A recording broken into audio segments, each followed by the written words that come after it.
Okay.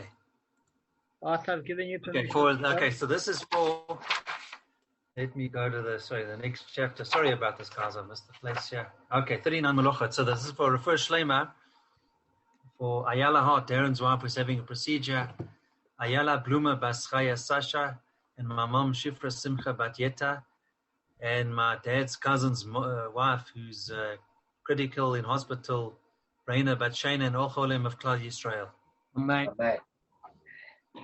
Okay, so they're background to the 39 Melachos. Okay, I don't know if I started this, but let me go. Tell me if I'm repeating. Tell me, then I'll go to the next. I'll jump to the next thing. It says in Shmos, you shall not perform any creative activity. Lo taseh chol melacha. The word melacha does not literally mean work, but rather a creative activity. The actual Hebrew word for work is avodah. The Torah gives two reasons for refraining from melacha. One, to commemorate the creation, just as Hashem ceased to create activity on the seventh day, so should His people. We thereby demonstrate our faith and acceptance that Hashem alone is the Creator. To commemorate the Yetziat Mitzrayim, Hashem released us from serving others in order that we may serve Him. Okay, that's I wasn't familiar with. And then by being required to abstain from work, we can recall His kindness in delivering us from slavery. If a person suffers any doubt about the creation of the world, the miracles of the Exodus serve to confirm Hashem's role as the Creator. This is because the miracles were witnessed by a multitude of people and were recorded as undisputed history. And just to finish off, the Chumash refers to certain melachas: plowing, reaping, cooking, kindling, and carrying. The Talmud provides the complete list of the 39 types of prohibited activity. These are derived from activities which took place during the construction of the Mishkan. The Mishkan encompassed all types of man's creative ability and analogous to God's creation of the world, from which He rested on the seventh day. Each principal malacha is described by the Mishnah as an av. As you know, av, and its derivative is described as a tolda. So we're familiar with those words. Av is father, tolda is an offspring, or like a offcut, or byproduct, maybe, that's another word. A tolda is classified under its av according to a similar objective or purpose, and is regarded with equal gravity as the av itself.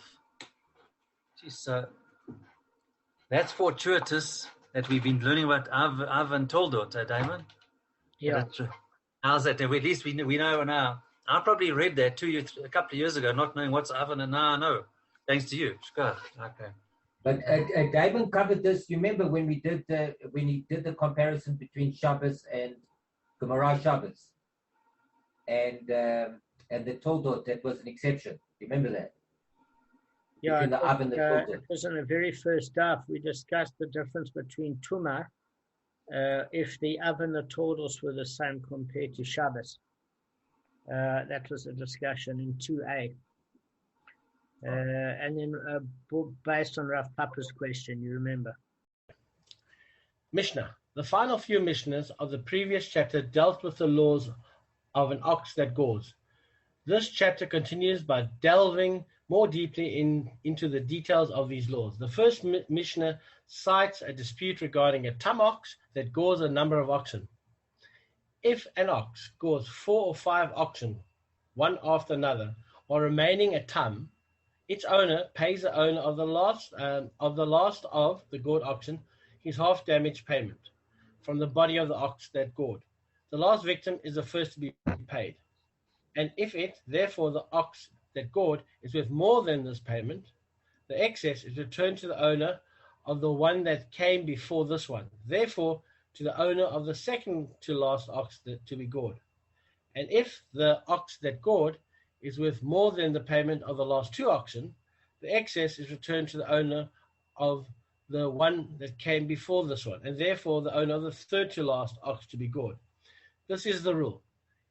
He who was damaged later benefits. Therefore, he is first to be compensated. These are the words of Rav Meir. Start. Rav Shimon. Okay. Let Kevin read from Rav Shimon. You did excellent, Arthur. Your glasses help. Excellently read. Okay, read Rav Shimon. I've also got my glasses on, so I should be okay. Rabbi Shimon says the owner of the ox that gored the victim are both liable to pay for the damage. How so? If a tam ox worth 200 zuz gores an ox worth 200 zuz, and the carcass is worth nothing, this one, i.e. the victim, takes a mana, 100 zuz, of the tam's value in payment. And this one, i.e. the owner, takes a mana of its value. If the ox again gores another ox worth 200, the owner of the last ox takes a mana of the tam's value, and those preceding him, i.e. the owner of the tam and the first victim, this one takes 50 zuz, and that one takes 50 zuz. If the ox again gores another ox worth 200 zuz, the owner of the last ox, takes a mana. Let me just move this out of the way, so it's not in the way. The owner of the last ox gored takes a mana, and the one preceding him takes 50 zuz. And the first two, i.e. the owner of the tam and the first victim, take a dana of gold, 25 zuz apiece. Each successive victim bears part of responsibility for further gorings. Therefore, each must pay a portion of the new claims. Excellent, excellent. All right, so both of you read well. The only thing, Gav, that you have to add when you were reading, just as a matter of interest, is you said the owner of the ox that gored owes the victim. It was the owner of the ox that gored and the victim.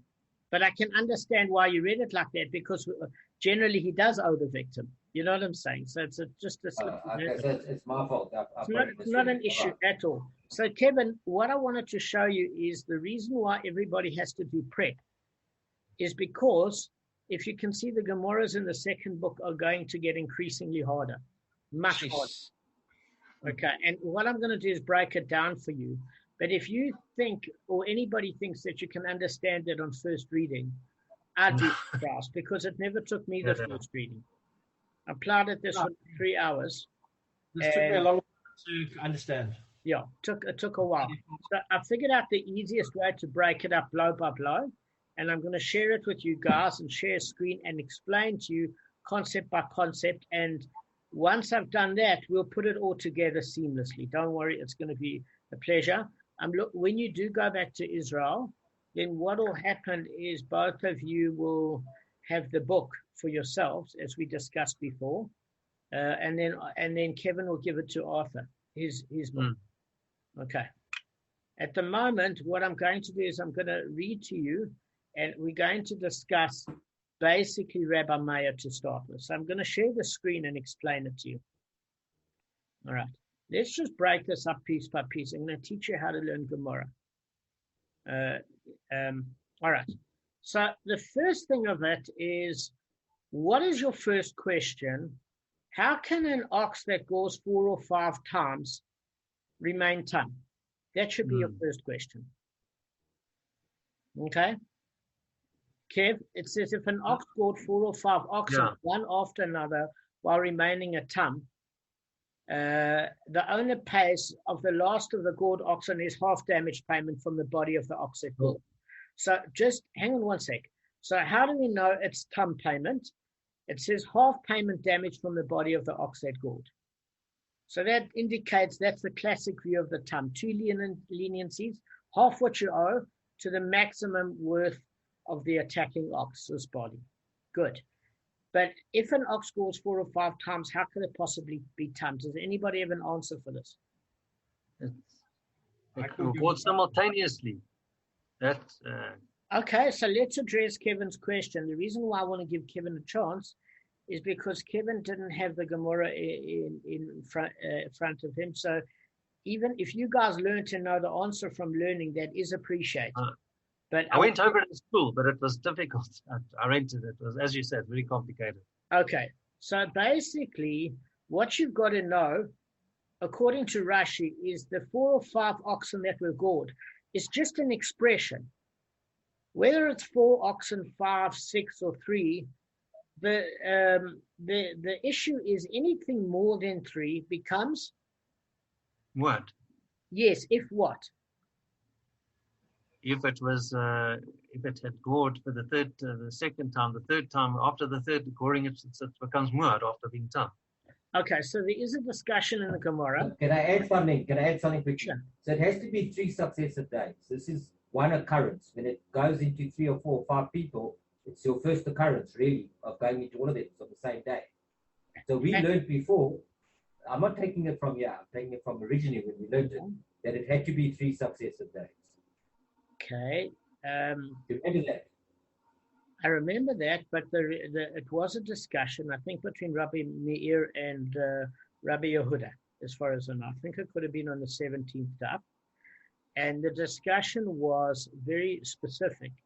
It was saying, does it constitute, if the ox gored 3 times, did it have to be warned after each time? And that would render it warned? Or could they come to court with 3 different people and discuss 3 different incidents, and one warning would suffice it being muad? There was a discussion. And it was on that discussion that we were discussing Eidim Zomamim. Just give me a second. You remember that, Gav? Yeah. Obviously not as well as you, but I just know that we have covered it. So according to the opinion, I think Rabbi Meir, that would have each one, I'll have a look now, but the reality is, in order to suffice all opinions, what do you think the right sort of example would be? Where we're currently holding. Yes, in other words, why would it still remain a tam if it gored more than 4 times? 4 to 5. Still one incident. It's one incident. Just it happened all at the same time. Okay. It's got to be one with another. It can't be with a break. Okay. No additional warning. No warning could have been given to the owner or the ox. It's impossible. Okay. So they are After attack. It can't be attack, then a big break, then attack and a big break. It's got to be consecutive. okay. So That would be much behind it. okay. So there is one of the opinions sorts your opinion. I'll just double check. I think it's Rabbi Meir, but I'll double check. But as far as I know, there are 2 different opinions about what constitutes tam and muad. I will go and have a look exactly. But the bottom line is, the difficulty lies is that we need an answer that suits both opinions. And that answer is, you can't be able to deduce habitual patterning. Okay. So what I'm saying is as follows, is that if you have a case, this is Rashi's example. If you have a case where it gored at irregular intervals, it doesn't establish any pattern, and that's why it remains a tam. So, for example, you've got an ox that gored the first animal, right? And then it ignored the second, and then it gored the third animal. And you think, okay, so there's starting to be a pattern, because if it then ignored the 4th animal and gored the 5th, there's a pattern. But it didn't ignore the 4th and gored the 5th. It ignored the 4th, 5th, and 6th. And then it gored the 7th. So the minute there's no pattern established to its goring, it remains a tam. Now that's the opinion of Rashi, because that way it will satisfy all opinions. Because there is an opinion that if it gored more than once, like 3 times in succession, but they came on an ensuing day, and they testified to the 3 events, that animal would become muad on the 4th goring. Other cases are correct, as Gavin said, that you would need a warning for each of the gorings. On the 4th warning, it would become muad. So in this particular case, it could have occurred over more than one day, Gavin. That's the trick. Because what happens is as long as it was at irregular intervals, it didn't necessarily have to happen in succession over the same day. That's where we have a problem. Does that make sense? Okay. Or not? If it doesn't make sense. I didn't pick it up like that, but it's fine. You're obviously right. Basically, Rashi wanted to give in a reason that would suit all the contradicting opinions. So Gavin has good standing where the one particular opinion is correct, where if it happened on 3 successive occasions and there wasn't enough time to warn, it remains a tam. But of the opinion where at the end of the 3rd incident, the witnesses were brought for the 3 cases and they can be validated and it was warned, then the 4th or 5th or 6th incident, it would automatically become a mu'at. The only time it would be difficult is if it wasn't on successive. So do you remember it said, are there 3 gorings on 3 separate days, or is it 1 goring over 3 days? 3 gorings in 1 day or 1 goring over 3 days? Remember, that's how the daf started. Yes. Okay, so that's the problem, is that we're saying that if you want to satisfy both opinions, as long as the goring is irregular, you're in good stead. So Kevin, so then, right, now that we've done that, and we understand what the tam payment is, we're going to say, what is this business and how does it get more complicated? Let's read on. All right. So if it goes 4 or 5 oxen, one after another, while remaining a tam, its owner pays the owner of the last of the gored oxen his half damage payment from the body of the ox that gored. Okay? So we know that. The last victim is first to be paid. Okay, so you must have a question on this, Kevin. Yeah, because normally the creditors, you have your first creditor, second, third, fourth, and it goes in the sequence, which is that goes according to Rabbi Yishmael. Correct. Of the opinion that your first creditor has first right, second creditor, second right, etc. That's not happening. This is going, I can't remember, I just read it yesterday, but this is closer to Rabbi Kiva, I think, because of the fact that, each one sharing in that, it is Rabbi Kiva, because you're sharing in that, in the tam animal. You take it and you divide it by 2. You take the carcass, you divide it by 2. Goes to the next guy. Take it, divide it by 2, etc., etc., etc. Okay, but only in the second part of the Mishnah, not this first part. The first part is according to Rabbi Yishmael. The second part is according to Rabbi Akiva. We'll get there, but not this part. Yes, I'm dead sure because the Gemara has a discussion. No. I'm not arguing with you. There's a lot. Yeah. I covered this in a certain amount of time. I didn't do this. So what I'm saying is as follows: is if we have a look, even according to Rabbi Akiva, it's a problem. Even according to Rabbi Yishmael, is a problem. Both of them would agree on first looking that it would seem that if you had 4 people that were damaged, Kevin, or 5 people, the one that was damaged first is entitled to be sorted out first. Sure. Okay. So why is the last one sorted out first? Now, if you want to say that it's like Rabbi Akiva where they're partners in the animal, it doesn't matter. The first one should technically be sorted out first. If you want to hold about Yishmael, that is a creditor to the ox, and you need the ox in evidence in court in order to claim either that equivalent of the ox once the court awards it to you. Because remember, Rav Yishmael said that you do get to pay with the ox or cash, whatever. You've got the choice of cash, not just the body of the ox, but it's limited to the payment of the body of the ox. But the main difference between Rabbi Akiva and Rabbi Yishmael is Rabbi Akiva doesn't have to wait for the court appearance to occur. That partners immediately at the time of the accident or the goring. With Rav Yishmael, it's just a creditor that owes the damaged party money, but the trial has to take place. According to each of them, you've got a problem. Because why should the one that was damaged last be paid first? That should be your question, Kevin. And it's a question on both Rabbi Akiva and Rabbi Yishmael. The question itself, Kevin. It should. But what they're saying in this Mishnah, from what I'm hearing, is that each successive party is responsible for the next one. Yes, but we haven't gotten there yet, and we've got to base it on each previous one is responsible. No, understand, Gav. But what I'm saying is, when you're doing the Gemara, we haven't gotten there yet. So Kevin has to know step by step, because you can say, what do you mean each successive party? That is purely a case with Rabbi Shimon. We haven't got there yet with Rabbi Meir. Damon, Yeah, going back a few dafim ago, yeah. it said this first come, first served. Isn't that going to relate to this? Correct. So this is the discussion.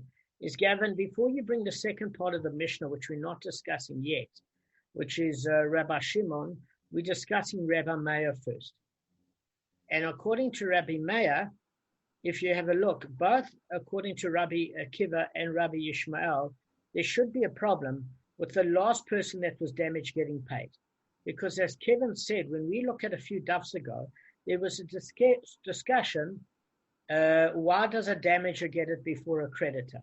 But here they're all damaged parties. If you say your ox damaged 4 or 5 people, they're not creditors in a sense. In other words, if you owned an ox, but you borrowed money from me and you borrowed money from Kevin, and then your ox damaged 4 or 5 people, all those 4 or 5 people that you damaged would have first preference because they have to lay claim to that particular ox. They can't take it from your other movable assets. So all the damages have a right to claim more than a creditor. Okay, but they're on equal footing since they're all damages.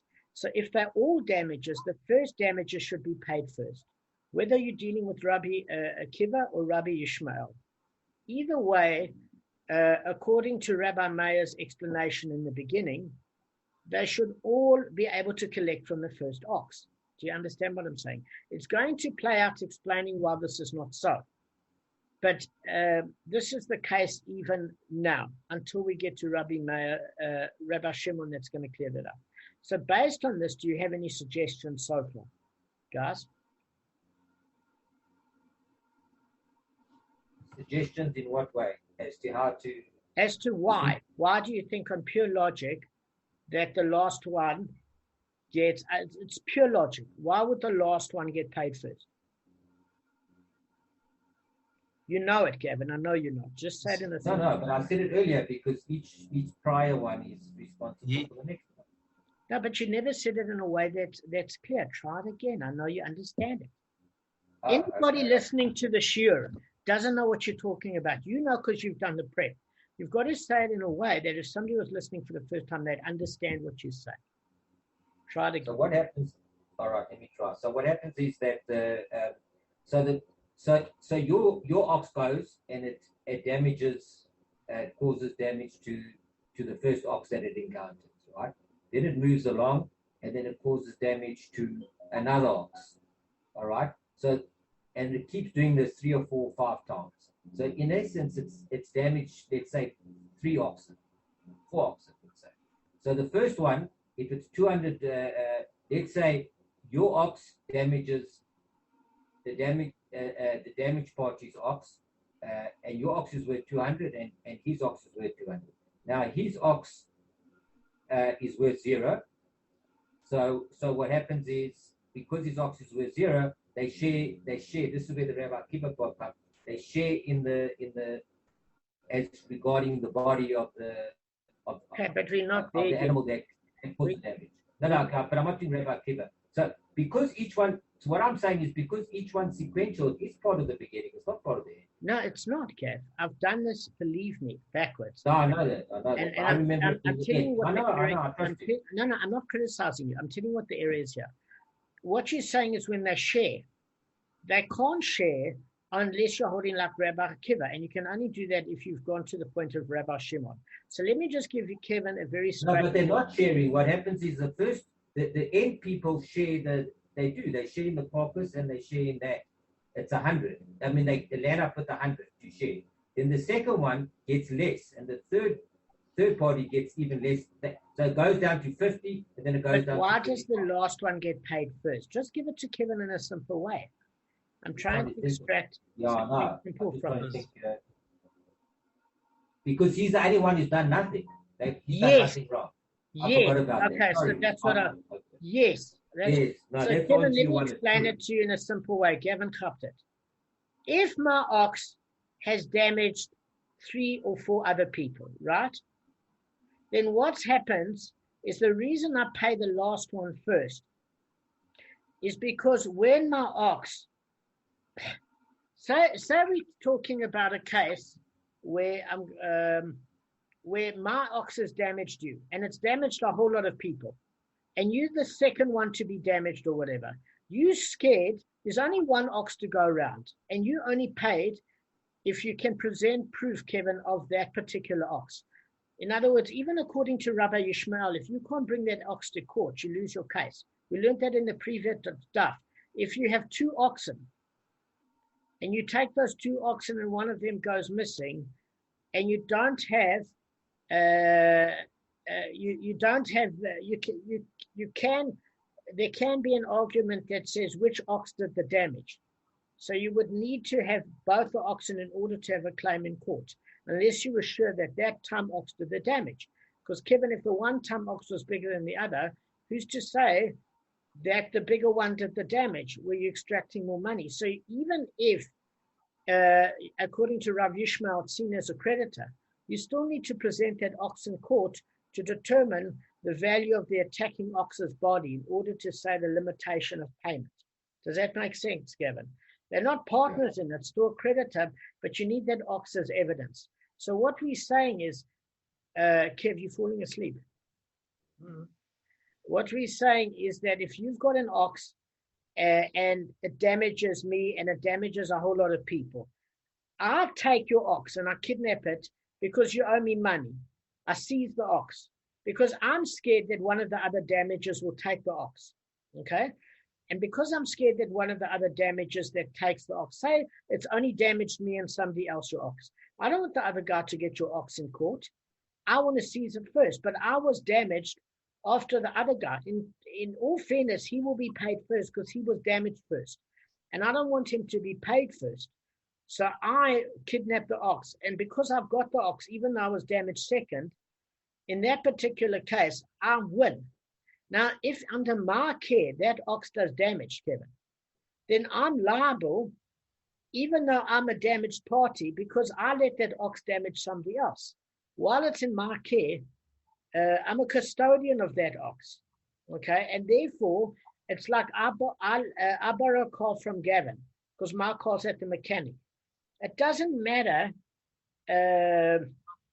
It doesn't matter, even though I borrowed the car, I'm responsible for any damage that I caused to the car. So until the court hears the case, I might be awarded the ox. But if I'm awarded the ox, then I'm entitled to pay for the damages if it's my ox. If I borrow the ox and seize it as collateral until the case is heard, I'm still responsible for any damage while it's in my care. So if it's damaged in succession of people, the one that's lost gets full payment. And I'll tell you why it gets paid first, the last guy. Exactly as Gavin said in the end, is because under his care, the ox damaged no further. It damaged no further people. So he doesn't have to lose part of his payment settlement in order to pay somebody else for the damage the ox under his care caused. That's the bottom line. Do you understand, Gav? Yeah, I do. And it's just to give a good example for Kevin. If you have a 10-car pileup on the freeway, the car riding the front pays nothing. All the subsequent guys behind him all pay for the car in front. It's kind of a similar example. Yeah. So Kevin, the bottom line is as follows: is that because I was the last to take the ox from, say for example, your ox, Kev, are you okay? Say, for example, your ox, Gavin, killed Gavin's ox and Arthur's ox. And both of them, each of them seized the ox, okay? And then Gavin's now got your ox, but it damaged Arthur.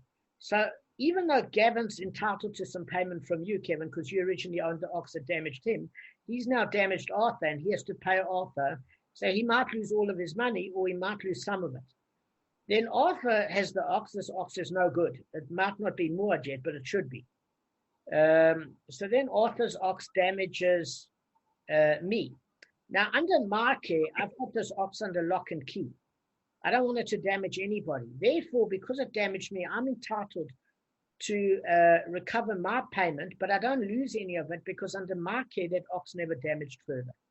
Does that make sense? Yeah.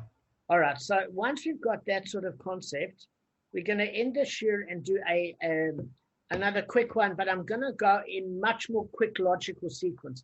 Gavin, the reason I did this exercise wasn't to drive you mad, but that when you give over Gomorrah, because please God, you'll be teaching soon or one day, is that one can't jump the gun.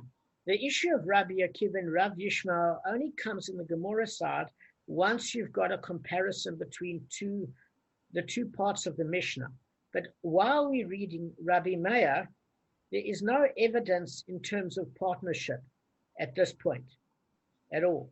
It's only a case when it discusses in the second part of the Mishnah where it said the owner of the ox and the damaged party and the victim are now partners in the ox. And when it damages further, they have to share the consequence.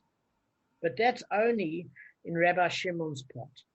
Does that make sense? So we have to explain it on a custodian basis.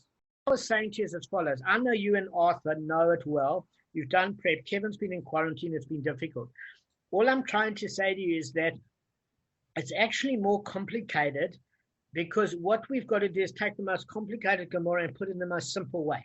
That's what I'm trying to show you how to do because you're smart and you're able to do that. There's no issue. But when you're bringing a complicated reason, your last reason was so simple. The last one that was damaged. His ox didn't damage anybody else, and therefore he doesn't lose any of the money that he paid over to somebody else on money he was entitled to get. That's the bottom line. Does that make sense? And that answer was exactly what I was looking for, that somebody that hasn't done the duff understands the logic. All right, let's go forward. I'm going to go at a heck of a speed. I hope you don't mind, Gav. All right. The final few Mishnas of the previous chapter dealt with the laws of an ox that gores. This chapter continues by delving more deeply into the details of these laws. The first Mishnah cited a dispute regarding a tam ox that gored a number of oxen. If an ox gores 4 or 5 oxen one after another while remaining a tam, its owner pays the owner of the last of the gored oxen is half damage payment from the body of the ox that gored. The last victim is the first to be paid. And if the ox that gored is worth more than this payment, the excess is returned to the owner of the one that came before this one. In other words, the owner of the second to last ox to be gored. And if the ox that gored is worth more than the payment for the last oxen, the excess is returned to the owner of the one that became before this one, the owner of the third to last ox being gored. This is the rule. He who was damaged later benefits.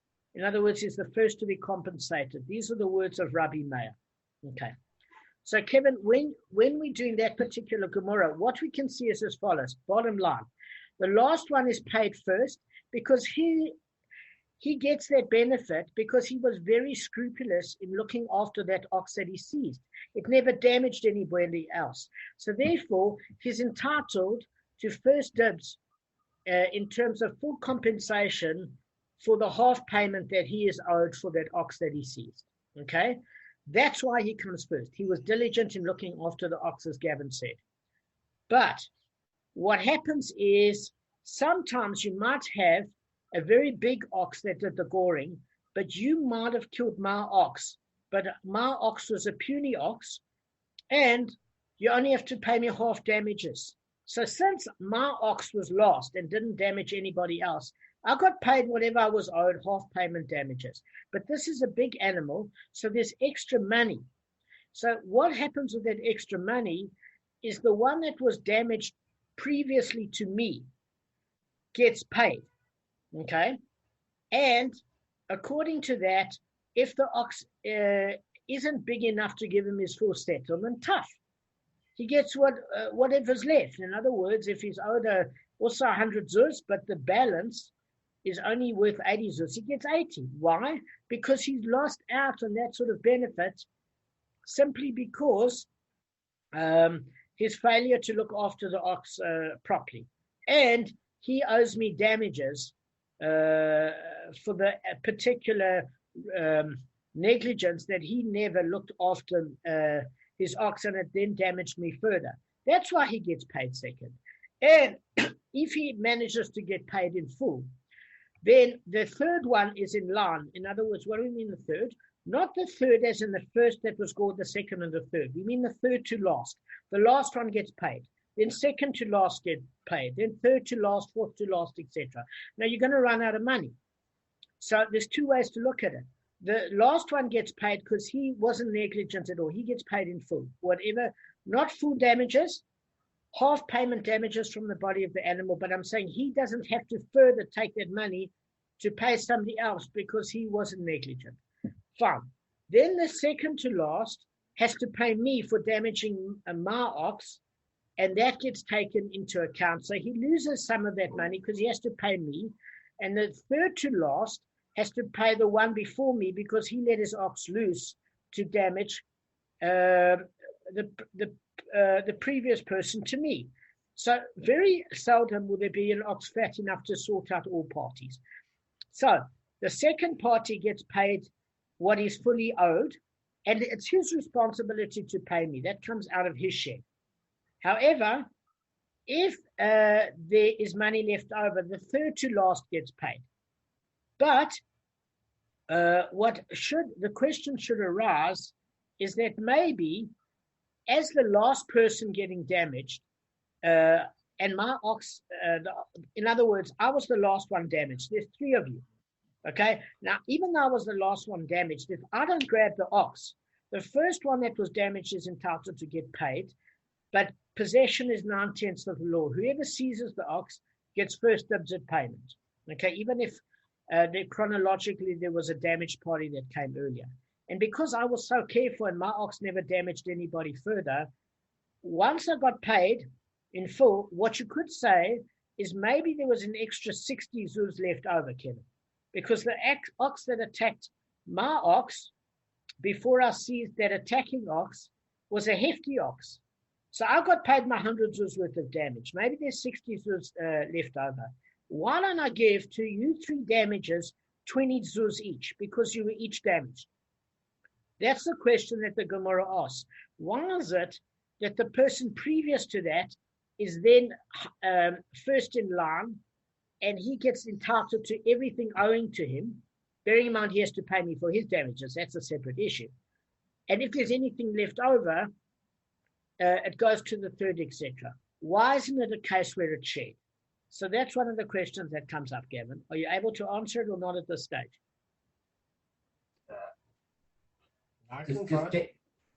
You go ahead, Arthur, because sorry. Isn't it because it's based on a partnership? If you're a partner in something, you take responsibility, so it goes up in levels. So if you take the first thing there where he goes on the first one, the minute you take it, you're responsible for the next one.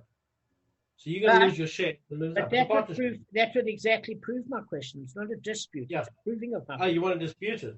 Yes, because in other words, if we're saying holding according to Rabbi Akiva, that said we're all partners, then I understand why I get paid first because my ox didn't do further damage. So that's why it gives me first entitlement because I was the only careful one. But if there's any money remaining, then since the three of you are almost been multiply damaged by the one who owned the ox originally, you're all partners in the carcass. So then the money should be split evenly. So why is that not so? And that's what Rav Shimon brings up. Pardon? I think it's Rav Shimon. And what's his answer? His answer is it's actually not a partnership, it's a debt.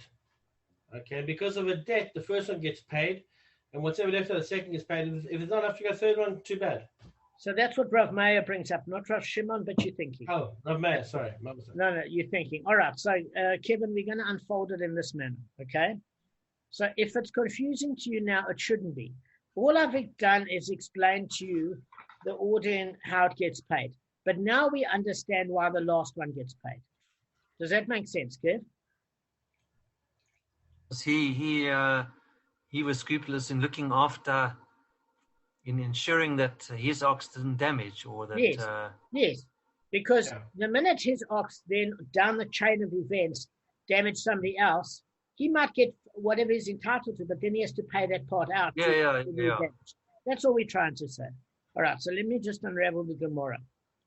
Okay, so basically, according to Rashi, the first to receive his half payment damaged is the one who was damaged last. If after he is paid there remains additional value in the ox that gored, others are paid as well. If nothing remains, the others receive nothing. Okay. So in other words, if sufficient value remains in the tum ox, the second to last victim receives the complete half payment damage due to him. It's not complete damage, Kevin. It's the complete half damage due to him. If insufficient funds remain for a complete half payment damage, he is given whatever remains. If after this payment nothing remains, those damaged first receive nothing. So what Rashi is saying is as follows, is that, yes, the second, the last one to get damaged gets paid in full because there's no deductions. He doesn't have to pay out to anybody. But the second to last also gets out paid in full, but not full payment. His full half payment. But even though that's the case, he still has to pay me. So if his zuz, if the ox that damaged was worth 200 zuz, and my ox that died was worth 200 zuz, then what is actually owing is only 100 zuz. Okay? Because it's even though the attacking ox is worth 200 zuz, the half payment damage is 100 zuz.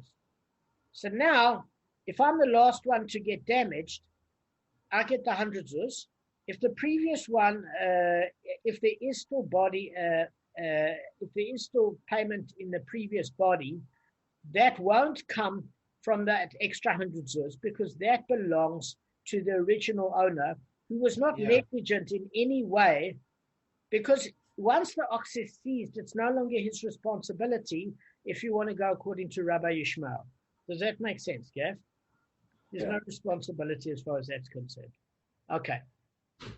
So he receives the full half payment damage, while those who preceded him receive nothing. Since the ox that was gored is worth nothing, the full half damage payment is 100 zuz, and it comes from the value of the tum ox that did the goring. So therefore the tum ox is divided. The victim receives 100 zuz of it, and the owner keeps the 100 zuz. Okay? So, Kevin, the case in the Gemara is the case of an ox that attacked is worth 200. The ox that was killed is worth 200. The carcass of the ox that was killed is worth nothing. So therefore, the 400 zuz, in terms of half payment damages, the owner of the ox would give to me, and he keeps the other 100 because he doesn't owe me the other 100. Okay. Now we're going to come to Rabbi Shimon. I'm just going to share the screen, and then that's going to be a little bit clear. Hang on, Gav.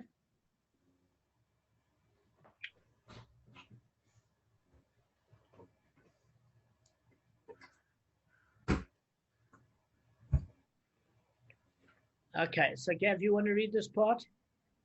Sure.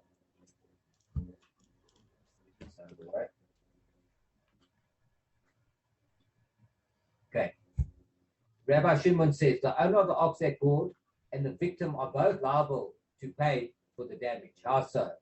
If a tum ox worth 200 zuz gores an ox worth 200 zuz, and the carcass is worth nothing, this one, i.e. the victim, takes a money 100 and the tum value in payment. And this one, i.e. the owner, takes a mana of its value. If the ox again gores another ox worth 200 zuz, the owner of the last ox gored takes a mana of the tum's value, and those preceding him, i.e. the owner of the tum and the first victim, this one takes 50 zuz, and that one takes 50 zuz. If the ox again gores another ox worth 200 zuz, the owner of the last ox gored takes a mana, and the one preceding him, i.e. the second last victim, takes 50. And the first two, i.e. the owner of the tum and the first victim, take a dinar of gold, i.e. 25 zuz apiece. Each successive victim bears part of the responsibility for further gorings, therefore each must pay a portion of the new claims. Okay. So that's pretty clear. So Kevin, do you know what that means? What it means is, let's just take the first case. You and I You've got an ox, Kevin, and your ox damages me. Now your ox hasn't damaged anybody else yet, right? And your ox is worth 200 zuz and it damages me, and my ox is worth 200 zuz. And you killed my ox dead straight and the carcass is worth nothing. Kevin, what do you owe me? Say 200. Your attacking ox is worth 200 zuz. My ox was minding its own business and was killed by your ox, and my ox was also worth 200 zuz. Okay? So if your ox is tam and it kills my ox worth 200 zuz and my carcass isn't worth anything on the market, what do you owe me? If it was still alive, it would be 200. No. Your ox. 100. It's 100 because it's tam. Correct. So your attacking ox is worth 200 zuz. My ox that you killed was also worth 200 zuz, and it was tam, and therefore you owe me 100 zuz. Now, if your attacking ox was only worth 80 zuz, a puny little thing, then even though you owed me 100 zuz, you'd only pay me 80 zuz because your ox was puny. But your ox was big here; it's 200 zuz. My carcass, when it was dead, is worth nothing. So if my carcass was worth 20, and you damaged and you killed my 200 zuz ox, then in essence, you would actually have to pay me 90, not 80, because I get half the carcass and you get half the carcass, which means you get 10 zuz off what you owe me out of the 100 on a 20 zuz carcass. But my carcass in this case is worth nothing. So you owe me 100 zuz, right? And now we are partners in the ox according to who? Okay. This is Rabbi Ishmael. Rabbi Akiva. Rabbi Akiva says the victim and the owner of the ox now becomes partners because I'm entitled to half your ox. So I don't have to wait till the trial. We can sell the ox together and I can get my 100 zuz and you get to keep 100 zuz. Why do you keep 100 zuz? Because you don't owe me 200 zuz, even though your attacking ox is worth 200 zuz.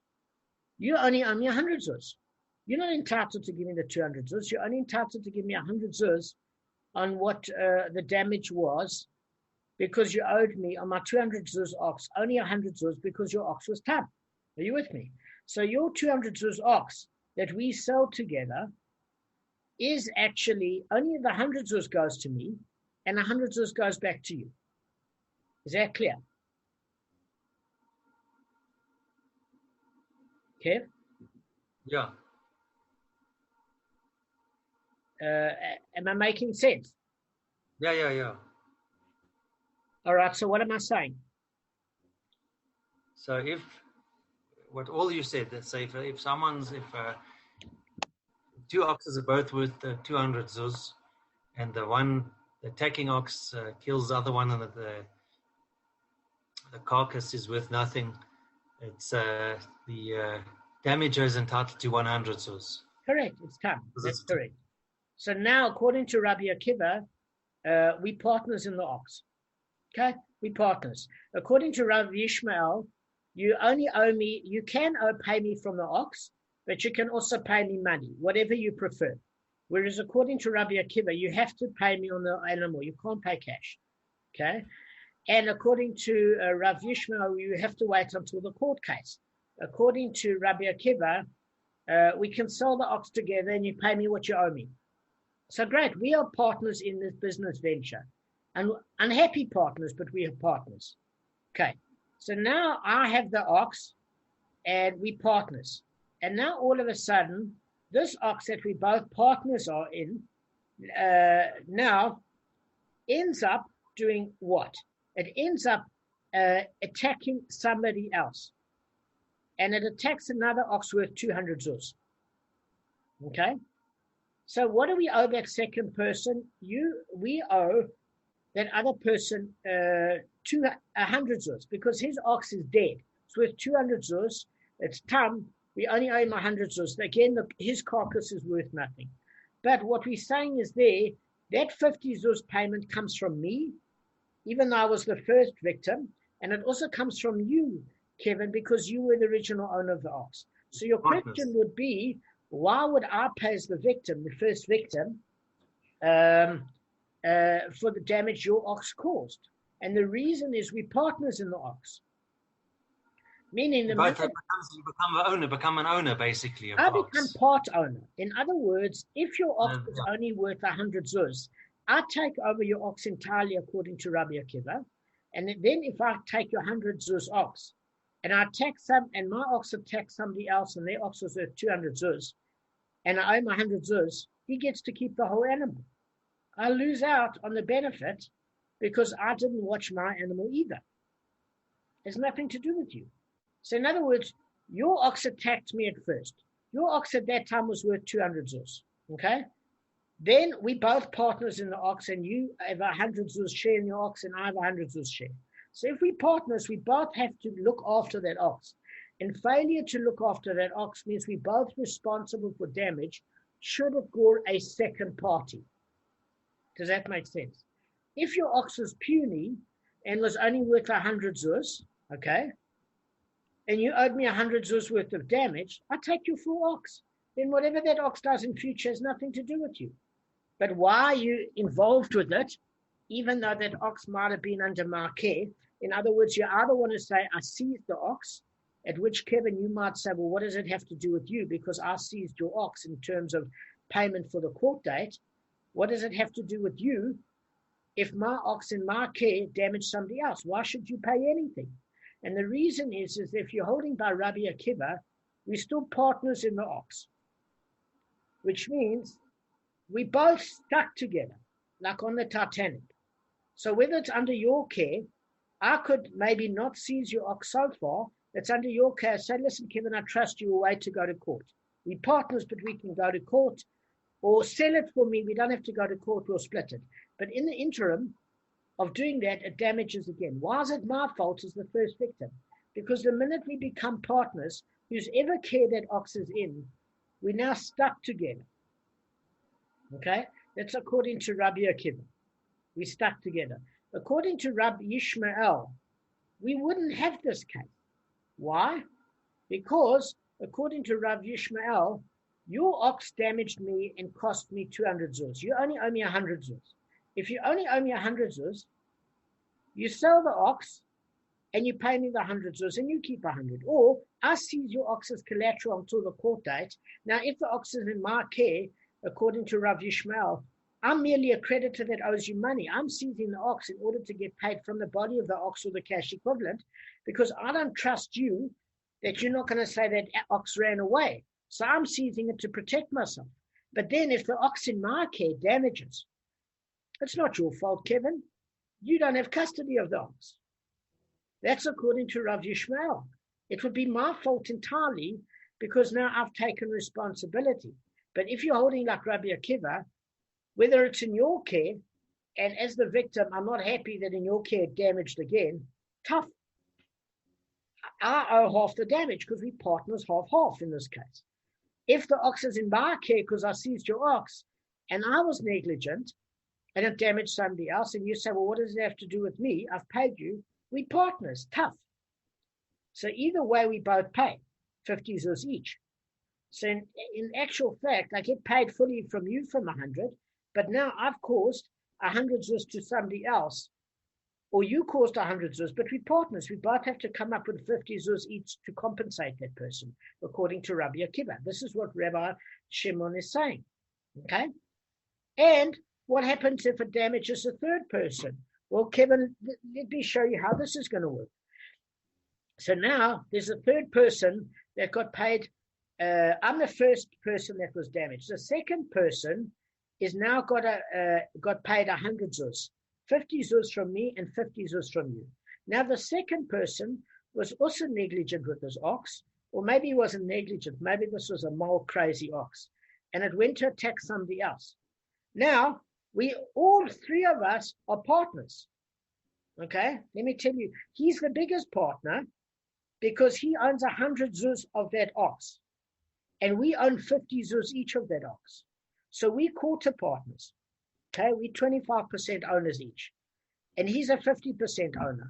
So when it does 100 zuz worth of damage, the second, the last the last one that we paid, Kevin, you and I. Kev, you look like you're falling asleep. Okay. Tired. All right.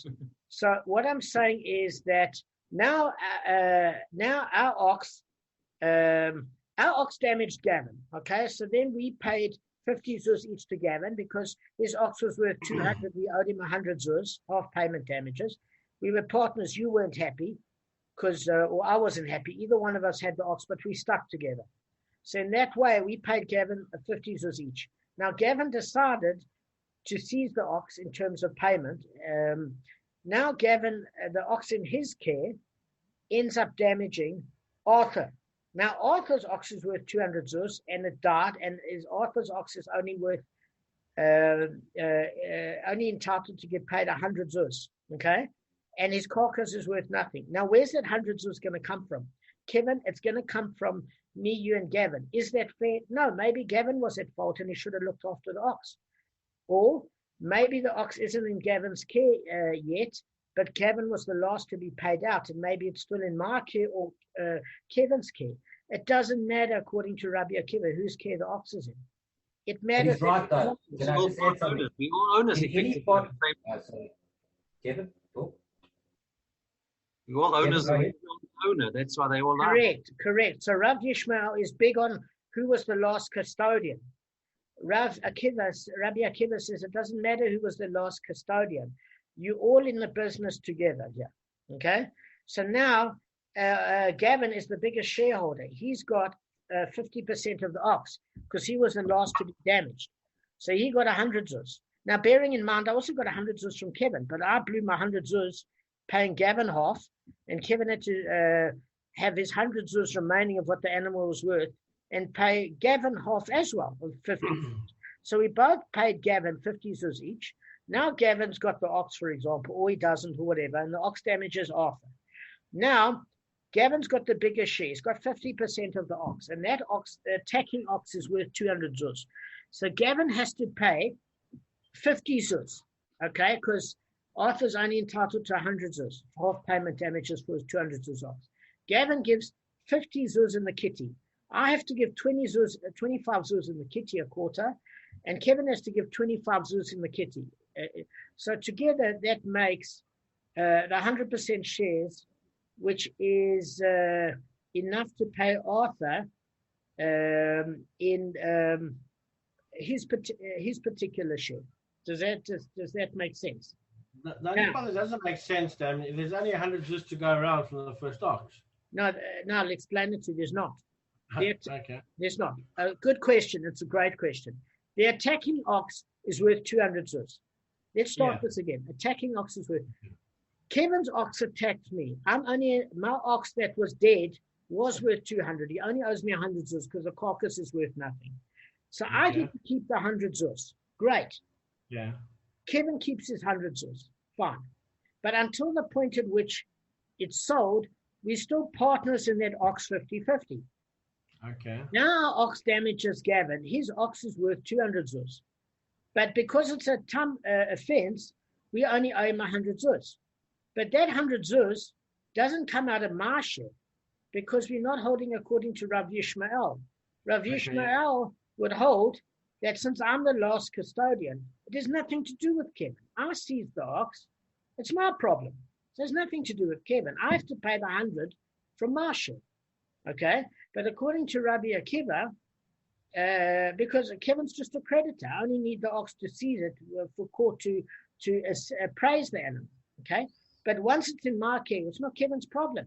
If we're business partners, it's different. In that particular case, it doesn't matter if the ox still remains with Kevin or it remains with me. Kevin still got his 100 zuz because the ox was worth 200. I've still got my 100 zuz. Okay, the ox is only worth 200 zuz. Now we owe Gavin 100 zuz because his dead ox was worth 200. It's a time payment of 100 zuz. So 50% of that payment has to come from me, what I owe Gavin, which is 50 zuz, and 50% has to come from Kevin, which is worth. That means the original guy only has, actually out of his 200, only has 50 zuz left. Yes, Kevin only keeps 50 So he lost 150 zuz out of his tam animal, which should have been 100. Yes, because we were partners. So he lost his ox that was worth 200. He lost 100 to me. Okay. Then it further damaged, and he lost a further 50 zuz. Now that 100 that I scored, I lost 50 zuz of that. So Kevin is miserable because he's lost 150. He's actually lost 150. 100 to me, and 50 to Gavin. Okay. And Arthur, from your perspective, it's two separate time incidents. That's why there's that's what I'm saying. It's you understand. not one time. Yes. So one time incident, and it's going into separate ones according to. No, Arthur. They're different incidents. It's still only of the status of tam. They're different incidents. Okay. Gavin's right. It happened one after another, right? Without a break. Yeah, it doesn't. No, it doesn't have to be without a break, as long as there's no pattern to deem it as being a habitual gora. So it can go once, give it a break a couple of times, gora again, and as long as there's randomness and there's no regular patterning. So all we're saying is they're two separate incidents, but it's still tam. Okay. So in other words, Kevin lost 100 zuz to me of his 200 zuz animal. Then again, whether the ox was in Kevin's care or my care, it damaged Gavin. Gav, where are you going? I'm around, don't worry. Okay, so now we owe Gavin 100 zuz. That's the bottom line. We partners 50-50. I pay 50 zuz, and Kevin pays 50. And he also lost 100 to me. He's having a really bad week. He lost 150 zuz, and I lost 50 zuz. I'm also not happy because I could have scored 100. Now, the incident occurs again. Gavin, whether he was careful or not, or it doesn't matter whose care the ox was in, now Gavin's a partner.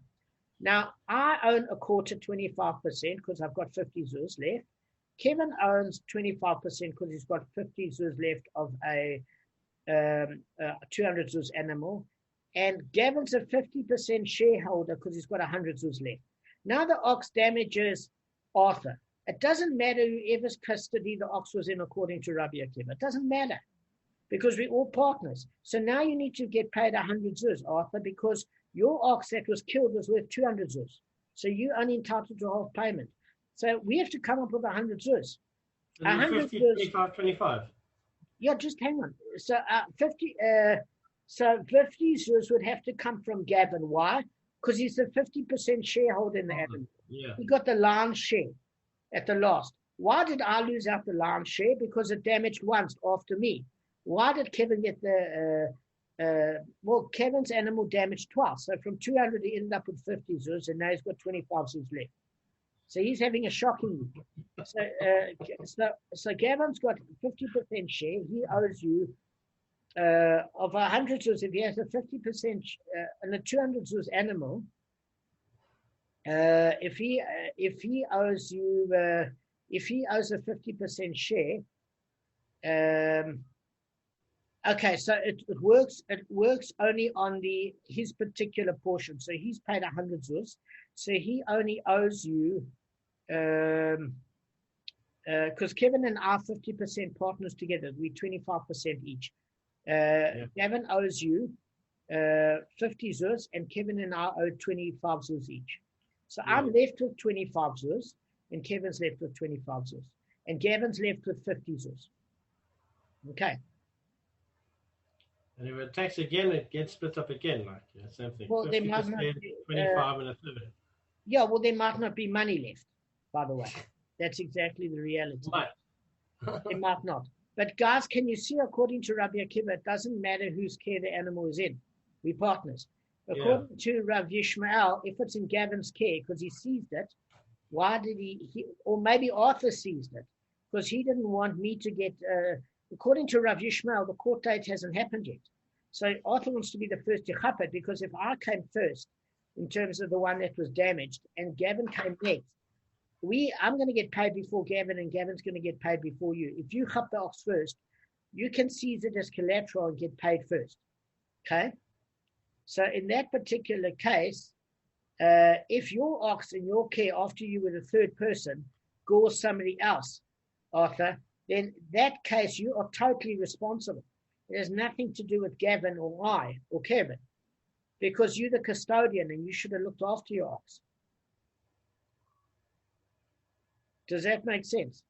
Yeah. So we're going to see in the Gemara how this plays out. So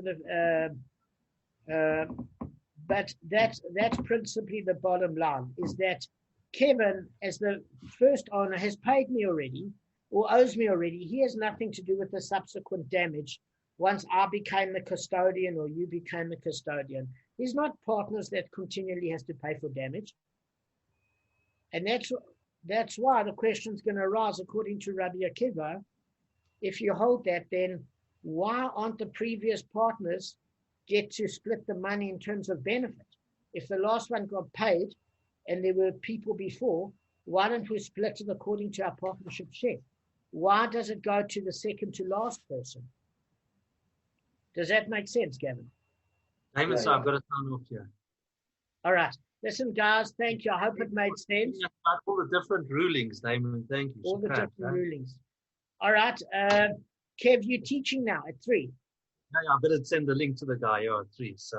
All right. So listen, all right. Have a lovely day, guys. Yeah, you two start, man. It is quite complicated and it was tricky. So well done for elaborating.